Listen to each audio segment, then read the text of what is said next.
ഇതേ ഊട്ടിയിലെ botanical garden മാതിരിയൊക്കെ ഇല്ലേ, എന്തൊരു ഭംഗി അല്ലേ.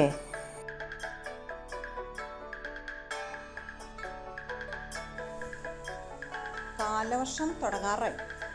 കർക്കിടകല്ലേ, നമ്മുടെ കാടൊക്കെ ഒന്ന് വെട്ടി വൃത്തിയാക്കണ്ടേ. ആരെങ്കിലും കിട്ടുമെന്ന് നോക്കാം. എന്നപ്പോൾ ഇന്നത്തെ സ്ഥിതി ഒന്ന് നോക്കി നോക്കൂ. ഇത്രയേ ഉള്ളൂ എല്ലാ കാര്യങ്ങളും.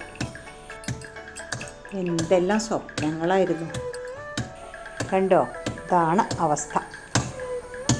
ഇപ്പോൾ എൻ്റെയും കാര്യം ഇങ്ങനെയാവോ വെച്ചിട്ടിതാ തൂങ്ങി പിടിച്ചിരിക്കുന്നു. ഇവരും ഊഴം കാത്തിരിക്കുകയാണ്, ഇന്നല്ലെങ്കിൽ നാളെ. എൻ്റെ താവളം ഇപ്പോൾ പോവുമല്ലോ. ഇനിയിപ്പോൾ എവിടേക്കാണ് ഞാൻ പോവുക?